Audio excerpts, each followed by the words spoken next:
सभी क्रांतिकारी साथियों को नमस्ते। जो लोग न्यू वर्ल्ड ऑर्डर के खिलाफ लड़ाई लड़ रहे हैं और लोगों को जागृत कर रहे हैं, और बाकी सबको भी मेरी प्रणाम। देखिए, न्यू वर्ल्ड ऑर्डर बहुत से लोगों की समझ से बाहर की चीज है, और ये उनको उसी तरीके से लेते हैं जैसे पहले के इनके अनुमान रहे हैं, जैसे पहले इनके आदेश रहे हैं, और उस हिसाब से अफवाहें फैली थी। जैसे आपको याद हो, एक बार इन लोगों ने एक वो किया था प्रोपेगेंडा, जिसमें ये कहा था कि 2012 में दुनिया खत्म हो जाएगी। इसी तरह से फिर एक इन्हीं के एंथ्रोपोलॉजिस्ट ने, इन्हीं के लोगों ने, जो ये बड़े एलिट्स हैं, जो इंटरनेशनल एलिट्स हैं, इन्होंने ही फिर एक फरमान जारी किया कि 2015 तक आर्कटिक की सारी बर्फ पिघल जाएगी और ये पूरी सब कुछ तबाह हो जाएगा। और फिर अब ये कह रहे हैं कि 2030 तक हमें सस्टेनेबल डेवलपमेंट का एक प्रोग्राम बनाना है पूरी धरती के लिए। तो जो ये सस्टेनेबल डेवलपमेंट का प्रोग्राम किसका है? वर्ल्ड इकोनॉमिक फोरम का। WHO को कौन कंट्रोल कर रही है? World economic forum. यानी आप ये मानकर चलिए कि अगर कहीं वर्ल्ड इकोनॉमिक फोरम का सर्वे आता है और कहीं वर्ल्ड इकोनॉमिक फोरम का नाम आता है, तो समझिए ये वही लोग हैं जो उस दौर में हरित क्रांति लेकर के आए थे, जिनकी पेट्रोकेमिकल प्रोडक्ट्स, बाय प्रोडक्ट्स की वजह से हम लोगों को कैंसर होना शुरू हुआ, बीपी होना शुरू हुआ, और ये सारी क्रॉनिकल डिजीजेस होनी शुरू करी, जिनसे लोगों ने मरना शुरू किया। लेकिन क्योंकि लोग मर भी रहे थे, तो साथ में वो अपने और बच्चों को भी पैदा करना उन्होंने शुरू किया। आपको याद हो, बड़े अरसे पहले जब अपने पिताजी की टाइम की जब मैं बात करूं, जब वो लोग जवान हुआ करते होंगे, उस टाइम पे चाइल्ड बर्थ भी बहुत होते थे, और चाइल्ड बर्थ के साथ साथ चाइल्ड बर्थ के टाइम पे जो डेथ होती थी वो भी बहुत होती थी, तो बच्चों के अंदर। और बाद में ये सब चीजें कंट्रोल होने लगी। तो वो खान पान की वजह से था, या वो एलोपैथिक दवाइयों की वजह से था, या वो हाइजीन की वजह से था। जब इसकी गहराई में जाकर के देखेंगे तो हमें मिलेगा कि यार, चाहे प्लेग हो, स्मॉल पॉक्स हो, चाहे इससे पहले स्वाइन फ्लू हो, एड्स हो, या इस तरह की बीमारियां हो, ये बिल गेट्स जैसे लोगों ने पहले से ही प्रेडिक्ट कैसे कर लिया था इन बीमारियों के बारे में। भाई आप गौर फरमाइए कि अभी इस वक्त बिल गेट्स का एक बयान चर्चित हुआ था। मैंने कुछ दिन पहले अपने फेसबुक पे भी लिखा था, अपने पेज पे, कि दुनिया के सबसे बड़े डॉक्टर जो कभी मेडिकल कॉलेज में नहीं गया, सबसे बड़े किसान जो कभी खेत में नहीं गया। मैं क्यों कह रहा हूं सबसे बड़ा डॉक्टर? मैं इसलिए कह रहा हूं कि दुनिया में WHO को सबसे ज्यादा फंडिंग बिल गेट्स दे रहा है, रॉकेफेलर फैमिली दे रही है। रॉकेफेलर फैमिली का तो चलो बिग फार्मा है, वो तो सारी दवाई कंपनियों के मालिक हैं पूरी दुनिया के, चाहे रैनबैक्सी हो, चाहे सिप्ला हो, चाहे मैनकाइंड हो। ये जो दवाइयां बना रही है, ये वही कंपनी बना रही है जो हमारे लिए पेस्टिसाइड बना रही है। और अभी NFL के एक मेरी फ्रेंड, मतलब मेरी वाइफ की फ्रेंड है एक NFL के अंदर, वो बता रही थी कि ये जो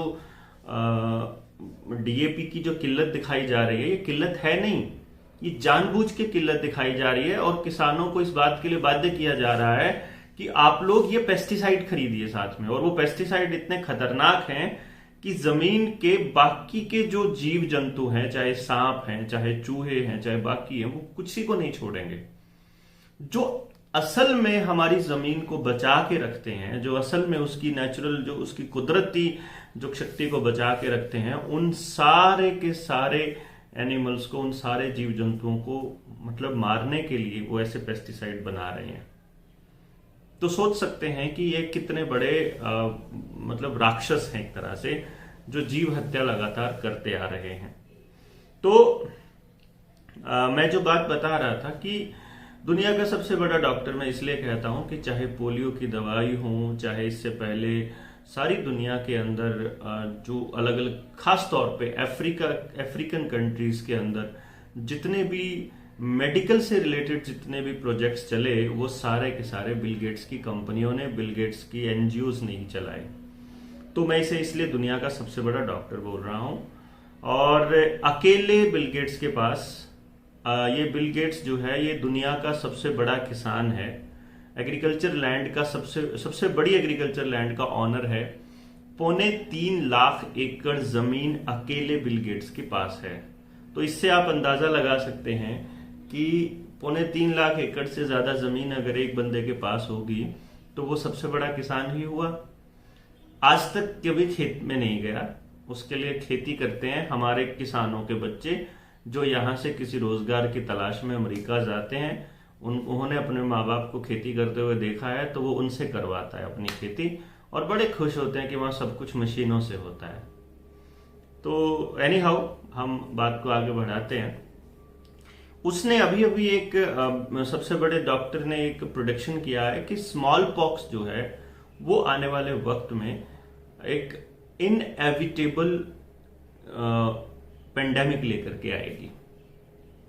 साथ ही साथ उसने ये इंस्ट्रक्शन दी है WHO को, और अब इधर से वो अपनी ICMR में भी आ गई है कि जो डेंगू है, चिकनगुनिया है, हेपेटाइटिस है, ऐसी बीमारियों को एपिडेमिक की कैटेगरी में डाल दिया जाए। क्योंकि अगर देश में पेंडेमिक के हालात रहते हैं तो डिजास्टर मैनेजमेंट एक्ट लागू है, UAPA लगा सकते हैं, इमरजेंसी लगी हुई है तो पेंडेमिक एक्ट लागू किया हुआ है। ये कानून पहले बनते हैं, जब पेंडेमिक बाद में लानी होती है इनको कानून पहले बनते हैं, और उस कानून के अंदर संविधान सरकार को वो ताकतें दे देता है जिससे सरकार नागरिकों के संवैधानिक अधिकारों को कुचल के रख देती है। तो जो न्यू वर्ल्ड ऑर्डर है वो बेसिकली पूरी दुनिया के अंदर से संविधानों का खात्मा है, लोकतंत्र का खात्मा है, और मैनकाइंड को कंट्रोल करने की साजिश है। अब मैनकाइंड को कंट्रोल करने के लिए उसके बहुत सारे एस्पेक्ट्स कंट्रोल करने पड़ेंगे। मतलब आप नौकरी करते हैं तो वो भी खत्म करनी पड़ेगी, जहां नौकरी कर रहे हो वो धंधा भी खत्म करना पड़ेगा, अगर कोई दुकानदारी कर रहा है तो वो भी खत्म करनी पड़ेगी, आपके पास अपना पैसा है तो वो भी खत्म करके इनके पास जमा होना चाहिए, आपके पास जमीन है तो वो भी इनके पास होनी चाहिए, आप अगर खुद से खा कमा सकते हैं तो वो भी इनके पास होनी चाहिए, अगर समाज में एकता है, संगठन है, तो वो सारे लोग इकट्ठे होकर के अपने लिए कानून भी बना लेंगे और रह लेंगे, वो भी इनके पास होनी चाहिए। मतलब आपकी एकता इनके हाथ में हो कि कब आपको घर से बाहर निकलना है, कब आपको दूसरे लोगों से कितनी दूर खड़ा होना है, आपने बात करनी है कि नहीं करनी है, धारा 144 लगानी है कि नहीं लगानी है, और कहां कितने लोग खड़े हो सकते हैं वो ये बताएंगे। मतलब अभी अभी बड़े खुश हो रहे हैं हम लोग कि 20 नवंबर को मुंबई के अंदर आजाद मैदान में हम लोगों को walk for freedom, protest for freedom की एक परमिशन मिल गई है कि हम लोग इस मैंडेटरी टीका लगाने के खिलाफत में हम खड़े होकर इकट्ठे होकर प्रोटेस्ट करने वाले हैं। तो हम लोगों को 1000 लोगों को इकट्ठा होने की परमिशन मिली है। नरेंद्र मोदी साहब 3 लाख लोगों की रैली कर सकते हैं।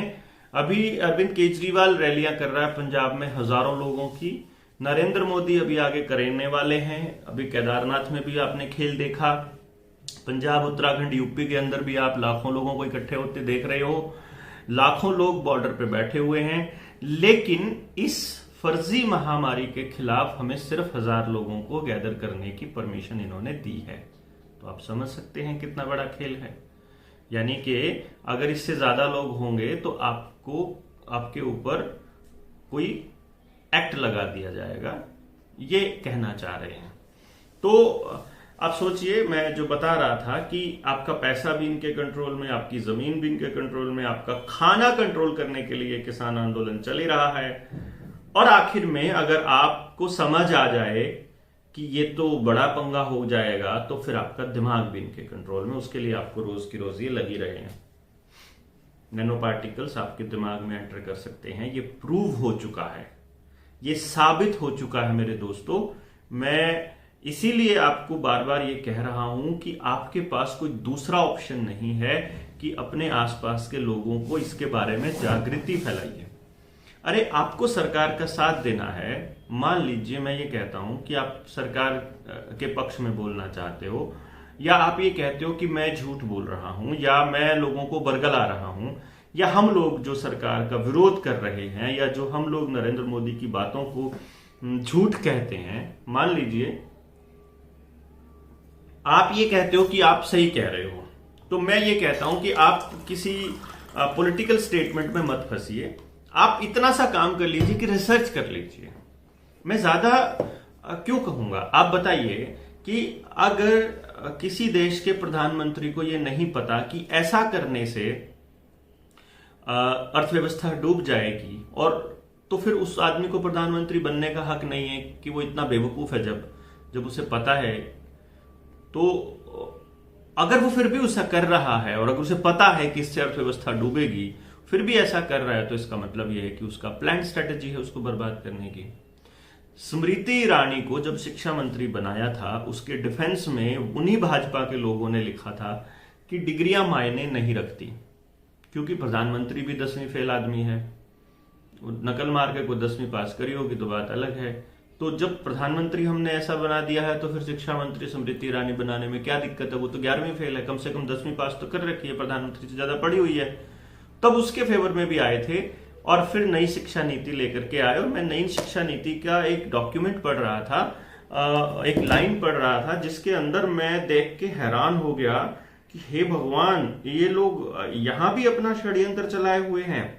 मैं वो लाइन आपको पढ़ के सुनाऊं तो पता चले आपको कि ये तो यार पूरा का पूरा खेलने का पूरा प्लान था।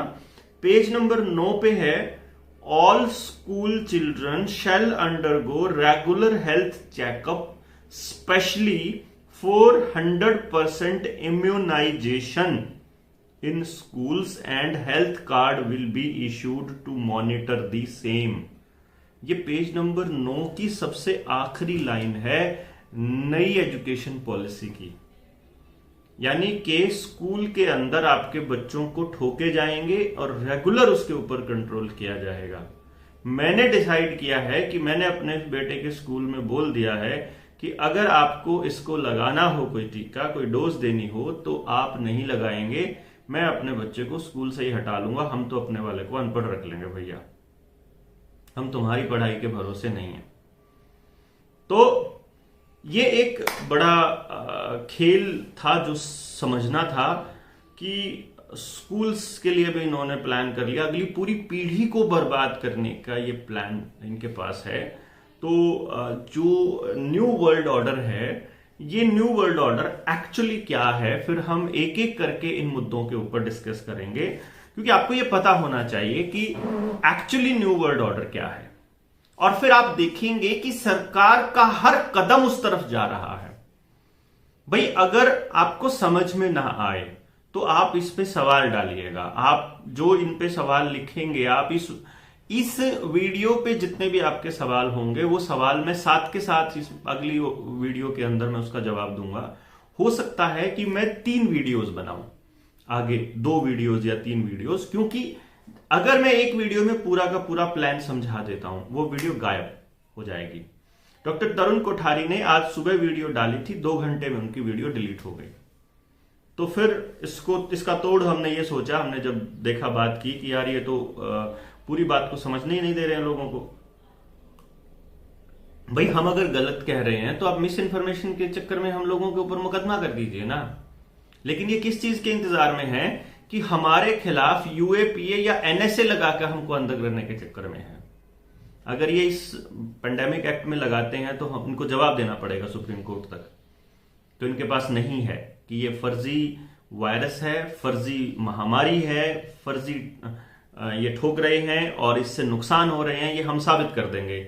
लेकिन ये लोग साबित नहीं कर सकते कि ये असल में एग्जिस्ट करता है, इसीलिए हम पर ये चीज नहीं करेंगे। तो इसलिए इंतजार कर रहे हैं कि हमसे गलती क्या हो जिससे ये सीधा 2 साल के लिए हमें अंदर कर दें। 2 साल तक आप कुछ नहीं कर पाएंगे। तो उसका कोई एफआईआर भी नहीं है, बिना एफआईआर के अंदर कर सकते हैं। जैसे कि लोगों को जगाने के लिए, लोगों में एकता लाने के लिए डॉक्टर शकील खान ने जो किया उसको अंदर कर दिया। फिर जो अपना कन्हैया था उसने भी किया, आवाज उठाई तो उसके साथ ऐसा ही कर दिया। अब कन्हैया भी उन्हीं लोगों के साथ मिल गया जा करके कांग्रेस के साथ, जो जिसकी राहुल गांधी की मां तो ये लेकर के आने वाली थी पूरे खेल को, PHFI को लाने वाली वही थी।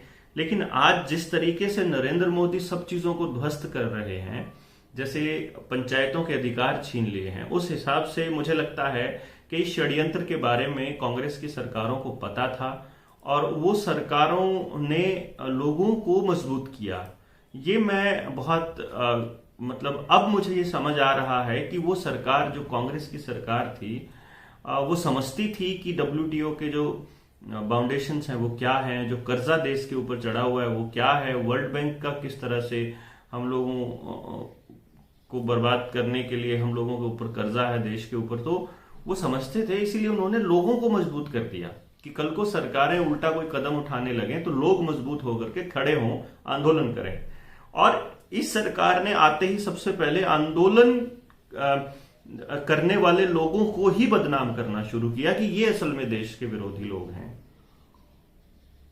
जबकि आंदोलन मानव जीवन के लिए सबसे जरूरी चीज मैं मानता हूं, ताकि जो गलत लगे उसको खिलाफ बोलें और एक डिसेंट वोट को भी सुना जाए, उसकी भी बात सुनी जाए। तो इसलिए वो वीडियोस पूरी की पूरी अगर हम डालते हैं तो ये हो जाता है, और अगर बात बताते हैं तो 2 घंटे में 3 घंटे भी बात करते हैं तो भी। जैसे मैं अभी रायपुर में जब हम गए तो रायपुर में मेरा एक भाषण लगभग 3.5 घंटे चला, फिर भी 3.5 घंटे के बाद भी मुझे ये महसूस हुआ कि यार और बातें रह गई कहने के लिए, तो फिर टुकड़ों में डालना ही ठीक रहेगा, ताकि ये लोग अगर डिलीट करें तो एक पोर्शन डिलीट हो, वो हमारे पास पड़ा रहे। अब तो ऐसी टेक्नोलॉजी भी है कि वो वीडियो जो यहां से डिलीट हो जाए वो आपके सिस्टम से भी डिलीट हो जाए। तो इसलिए आप लोगों के पास अगर वो है तो आप अपने पेन ड्राइव्स में डालते रहिएगा, क्योंकि ऑनलाइन अगर आपका कोई कंप्यूटर कनेक्टेड है तो वो उन्हीं वीडियोस को डिलीट करेगा। तो मैं ये आपको बता रहा था कि न्यू वर्ल्ड ऑर्डर के बारे में आपको पता होना चाहिए कि ये पूरा का पूरा खेल इस तरह का है। और हालांकि मैं इन चीज़ों को समझाता रहा हूं, फिर भी मैं डिस्क्रिप्शन के अंदर फिर से मैं वो लिंक्स डाल दूंगा पुरानी वीडियोस के, कि कौन सी वीडियो में मैंने कौन सी बात कही हुई है। तो डिस्क्रिप्शन पे अगर आप नीचे क्लिक करोगे तो आपको वो इन्फॉर्मेशन मिल जाएंगी, खेती के कानून से रिलेटेड भी, न्यू वर्ल्ड ऑर्डर के जो वर्ल्ड इकोनॉमिक फोरम के बड़े बड़े घाघ लोग हैं इनकी भी। आप भी वर्ल्ड इकोनॉमिक फोरम के बारे में सर्च करिए, उसमें कौन कौन लोग हैं, भारत के कौन से बड़े उद्योगपति हैं, कौन से मुख्यमंत्री उसके अंदर शामिल हैं, किस किस एजेंसी के डायरेक्टर CEO उसके अंदर शामिल हैं, वो भी आप पता करिए, ताकि आपको पता रहे कि इन लोगों को तो इस पूरे षड्यंत्र का पता है।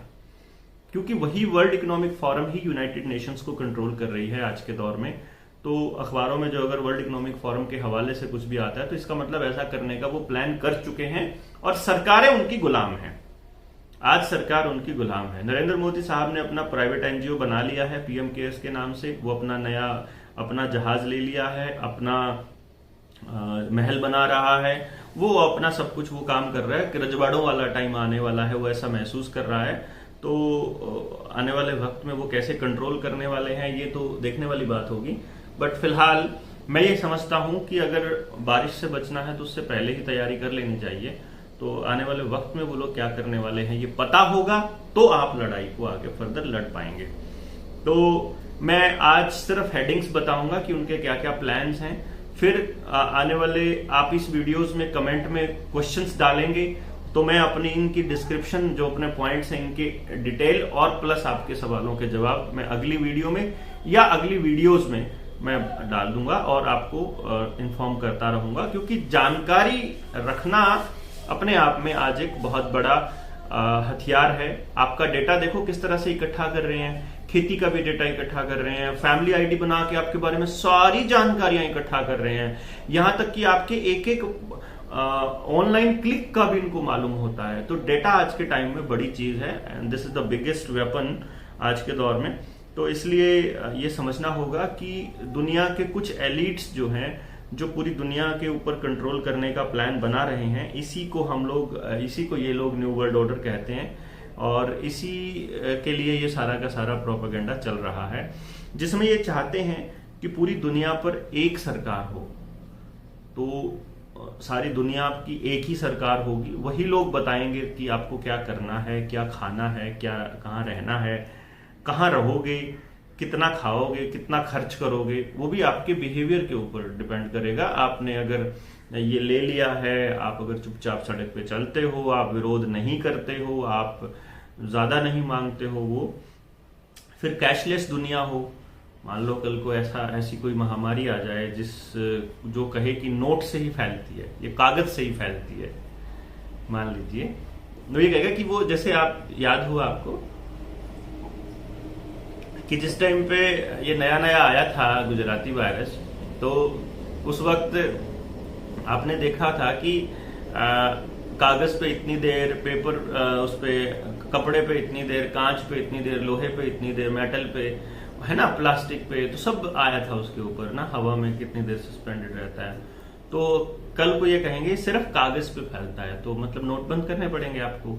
नोटबंदी का एक्सपीरियंस आपको पहले हो चुका है, बैंकों का मर्जर लगातार हो ही रहा है, तो बैंक बंद ही हो जाएंगे जब नोट की जरूरत ही नहीं पड़ेगी, सारा कुछ डिजिटल होगा। और डिजिटल करेंसी लॉन्च करने के लिए सरकार ने एक कमेटी पहले से ही बना रखी है, क्योंकि सारे काम करने के लिए भारत के संविधान में ये मेंशन्ड है कि तुम ऐसा करना होगा तो ये करना होगा। तो पहले इन्होंने नीति आयोग बनाया था इस काम के प्रोपेगेंडा को चलाने के लिए, योजना आयोग को इसलिए बंद किया गया था।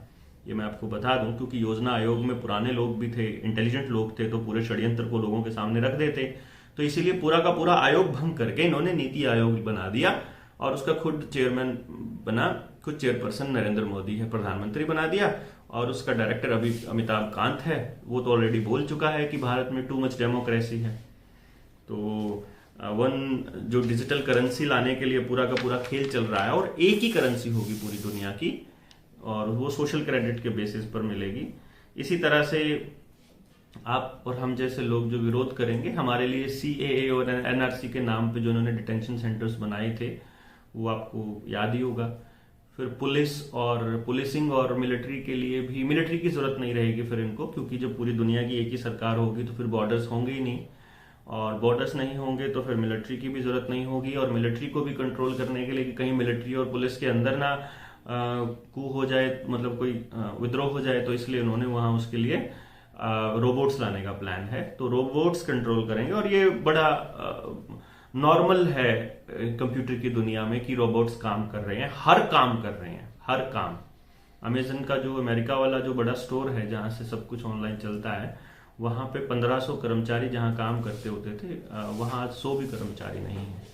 जहां हजारों में काम करते होते थे, वहां मतलब सैकड़ों में काम करते हैं। तो ये समझने वाली बात होगी। तो पूरी दुनिया के बैंक भी एक हो जाए, मिलिट्री भी एक हो जाए, सारा खेल अगर एक हो जाए, तो हर देश की संप्रभुता खत्म कर दिया जाए। स्टेट्स, जैसे अपना देश का फेडरल स्ट्रक्चर है, तो यूनियन स्ट्रक्चर में मतलब ग्राम पंचायत है, ब्लॉक समिति है, जिला परिषद है, स्टेट की सरकार है, फिर केंद्र की सरकार है।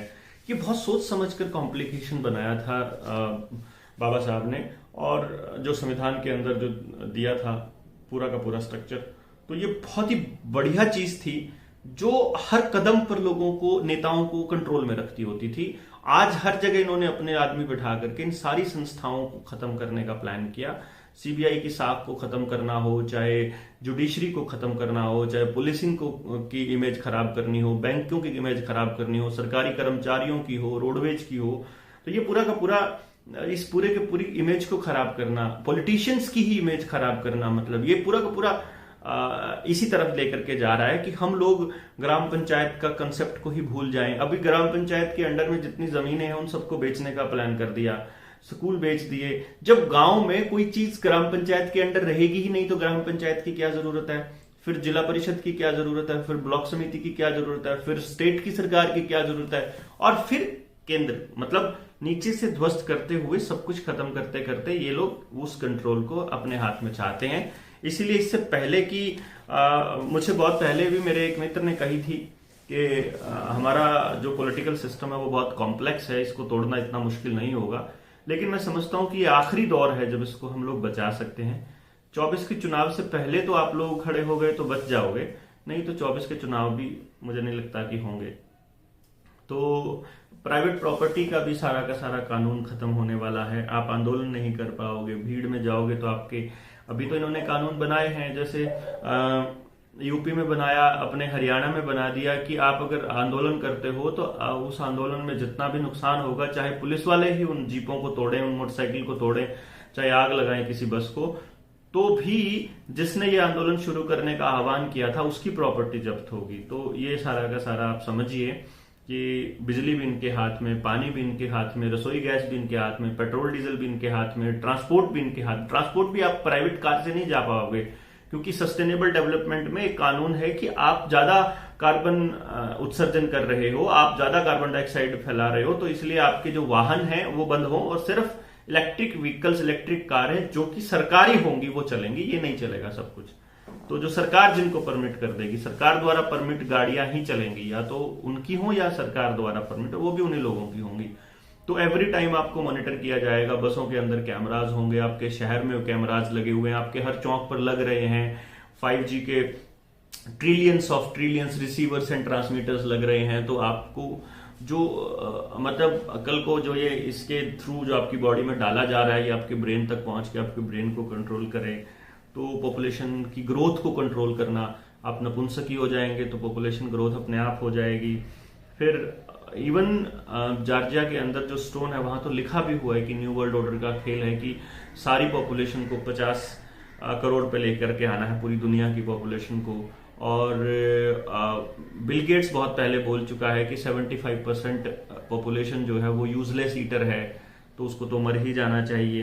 तो जितने ये लोग हैं, दुकानदार हैं, ये सब कुछ खत्म हो करके पूरा का पूरा खेल चलेगा। एक ये मैंडेट के थ्रू ये आपके साइकोलॉजिकली आपको तैयार कर रहे हैं। देखिए, आप अगर ये सरेंडर कर देते हैं इस बात के लिए कि लोगों को, जैसे आज सबसे पहले किन को टारगेट किया जा रहा है, आपको राशन नहीं मिलेगा, रसोई गैस नहीं मिलेगी आपको, यानी कि जो सबसे गरीब तबका है, जो अकेला पड़ा हुआ है, वो वहां पर अभी आवाज नहीं उठा पा रहा, क्योंकि उसको बेचारे को 2 किलो अनाज के लिए, 5 किलो अनाज के लिए उसको जिंदा रहना है। काम धंधा उसका खत्म कर दिया, तो अनाज लेने के लिए उसे वो लगवाना पड़ेगा। ये आने वाले वक्त किस तरफ हमारी सोसाइटी जा रही है उसका एक एग्जाम्पल है, उसका एक उदाहरण है। तो आप समझिए कि आपकी जरूरत की चीजों के लिए भी अगर ये मैंडेट कर देंगे, दरवाजे पर एंट्री के टाइम पे अगर आपने लिया हुआ है, वो बारकोड से चेक करेंगे, RFID आ जाएगी, आपका हेल्थ स्टेटस चेक होगा, अगर आपने वो लिया हुआ है, आप सर्टिफिकेट दिखाएंगे तो आपको एंटर करने दिया जाएगा, नहीं तो नहीं। तो सोचिए कि आपको भी किस तरह से कंट्रोल किया जाएगा। आपकी जरूरत की सारी चीजें जब ये इनके हाथ में होंगी तो तब क्या होगा। तो सोचिए, आप लोग अपने आप से समझ जाइए। आपको आधार कार्ड नहीं बनवाया था, इसीलिए झारखंड के और बिहार के अंदर मौतें हुई थी, आपको पता होगा। मेरे फेसबुक पर आज से 5 साल पहले की, 4 साल पहले की भी वो खबरें आज भी कनेक्टेड हैं कि आधार कार्ड नहीं था इसलिए राशन नहीं मिला, इसलिए भूख से मर गए। तो कल को ये सर्टिफिकेट नहीं होगा, अगर आपने डोज ले रखी है कि नहीं ले रखी है, इसका सर्टिफिकेट नहीं होगा तो भी आप मरोगे भूखे, और ये मारेंगे आपको। और उस वक्त मैं बोला करता था कि यार उनके लिए बोलिए, गरीबों के लिए। तो आज आपके गांव में अगर राशन वाला, डिपो वाला अगर ये प्रेशराइज कर रहा है किसी गरीब आदमी को, तो 5 आदमी जाकर के हर मोहल्ले से वहां खड़े हो जाइए और उससे पूछिए तेरी क्या हिम्मत है, तू रोक रहा है। वहां तब तक उसका कुछ काम मत चलने दीजिए जब तक कि वो वहां कोई बड़ा अधिकारी ना आ जाए, और आप पूछिए कि ये गैर संवैधानिक है। आप ऐसे अलोकतांत्रिक तरीके से लोगों के अधिकारों को कैसे कंट्रोल कर सकते हो? आप उन लोगों में डिस्क्रिमिनेशन कैसे कर सकते हो? किसी ने कोई डोज ले रखी है कि नहीं ले रखी है, जो कि उसका संवैधानिक अधिकार है, आपके शरीर पर आपका अधिकार है कि आप लेना चाहें कि नहीं लेना चाहें, उसको जबरदस्ती की जा रही है और उस मैंडेट में तब्दील किया जा रहा है। ये बहुत खतरनाक है।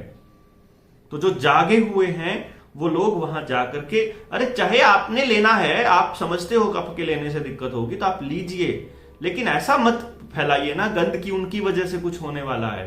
अब तो सबको पता चल गया सारा कुछ फ्रॉड था, अब तो खड़े हो जाइए, अब तो किसी नए वायरस के चक्कर में मत फंसिए यार। अब तो समझिए 5G का जितना हो सके उतना विरोध कीजिए, क्योंकि 5G एक ऐसी चीज है जो मतलब आपकी हर चीज को कंट्रोल करने के लिए, this is a weapon basically. 5G is a weapon, it's a military technology. आज से पहले अगर आप 6G 7G, जैसे कुछ महान लोग क्या करते हैं, वो कमेंट करते हैं कि दूसरे देशों में 6G 7G भी चल रहा है। आप 6G ले आइए, आप 7G ले आइए, आप 4G से नीचे काम करिए, 5G नहीं बस।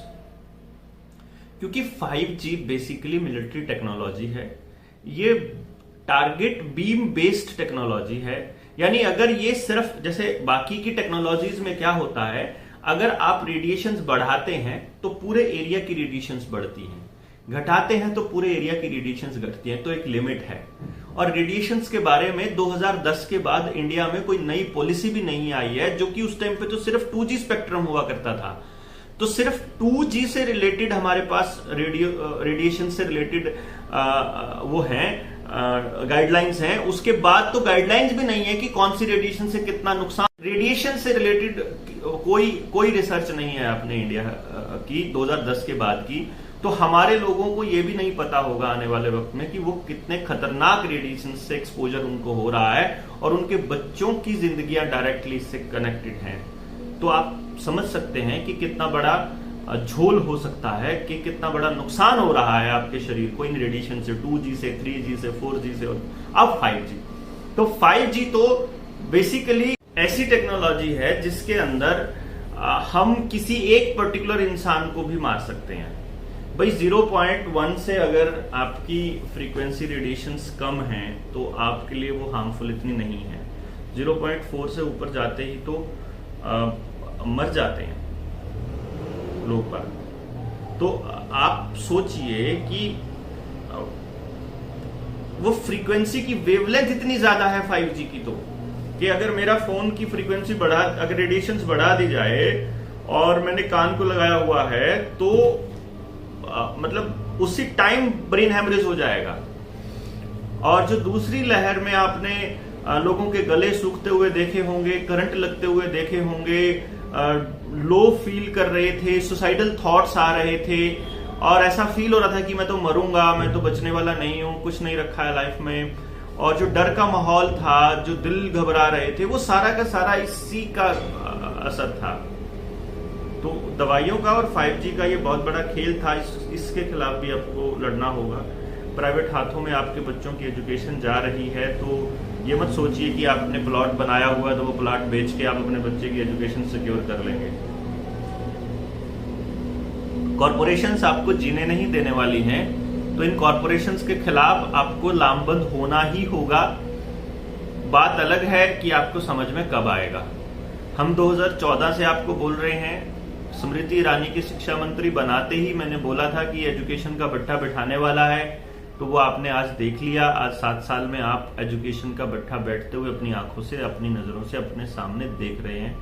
बहुत जल्दी बाकी कॉर्पोरेशन, बाकी चीजों का भी मैं बता रहा हूं आपको। टेलीकॉम का हो गया, रेलवे का हो गया, एयर इंडिया का हो गया, भेल, हेल, सेल, रोडवेज, सड़कें, टोल और प्लेटफॉर्म्स, पटरियां, कोयला इंडस्ट्री, पावर इंडस्ट्री, कोई भी इंडस्ट्री ऐसी नहीं है जहां पर सरकार का नियंत्रण रहा हो, क्योंकि सरकारें धीरे धीरे धीरे धीरे आपके हाथों से सब कुछ ले रही हैं, सब कुछ, और उन्हीं कॉरपोरेशंस को दे रही हैं जो कॉरपोरेशंस चलाने जा रही हैं। अंबानी अडानी आपको लगता है इंडिया के अंदर हैं, लेकिन अंबानी अडानी और जितने ये नारायण मूर्ति, नंदन नीलकेणी, माल्या, मोदी, नीरव मोदी टाइप के जितने भी और बड़े इंडस्ट्रियलिस्ट हैं और जो लोग हैं, ये सारे के सारे लोगों के धंधों में बिल गेट्स एंड रॉकफेलर और रॉथस्चाइल्ड की इन्वेस्टमेंट है। तो फायदा अगर इनको हो रहा है तो मतलब उनको हो रहा है।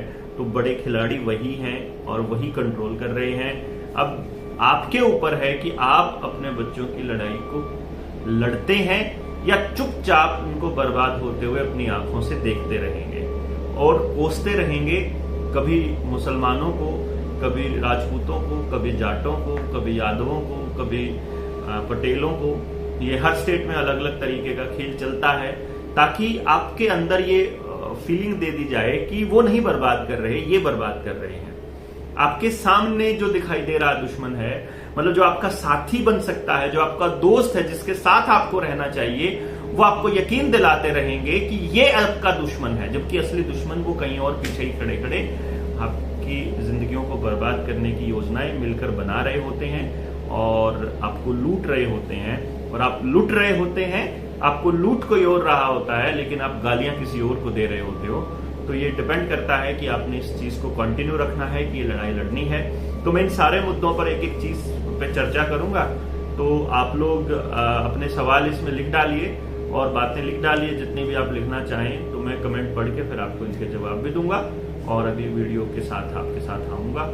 तो फिर कुछ प्रोग्राम्स हैं पब्लिक के 4-5 दिन, तो अभी हो सकता है कि मैं कोई वीडियो डालूं ना, पर मैं कोशिश करूंगा कि हर रोज कम से कम आपको 8 बजे एक वीडियो मिल जाए शाम को, क्योंकि 8 बजे के बाद का टाइम है आपके पास होता है देखने के लिए।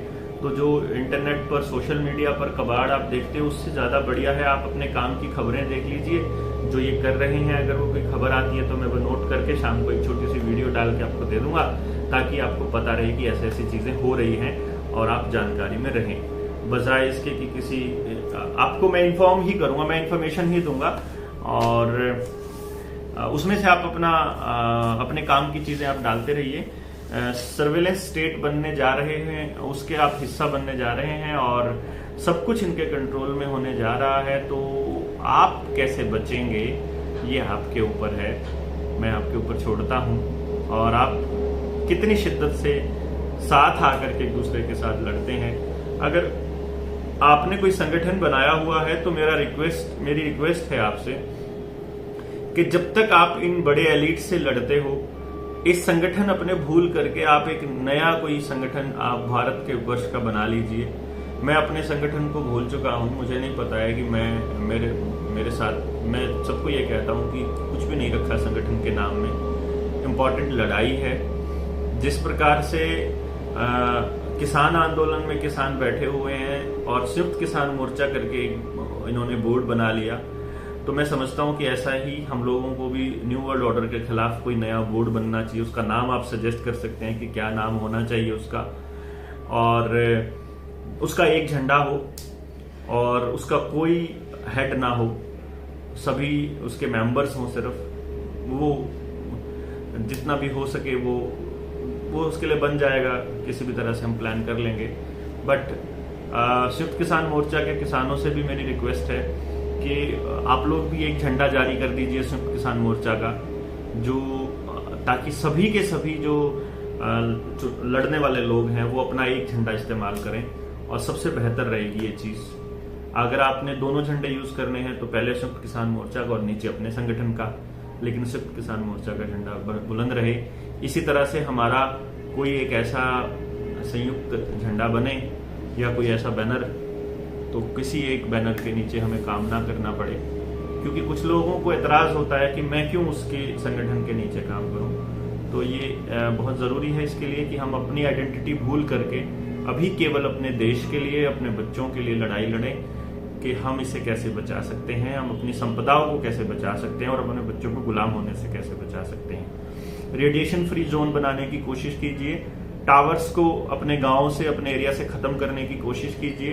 इंटरनेट केबल ब्रॉडबैंड वाला इस्तेमाल करिए और केबल ब्रॉडबैंड वाला इस्तेमाल करिए। जितना हो सके इंटरनेट खत्म, अपने आसपास से टावर्स खत्म कर दीजिए, मोबाइल्स बिल्कुल खत्म कर दीजिए। मोबाइल नेटवर्क खत्म करने का करे बिना आप लोग नहीं बच पाएंगे।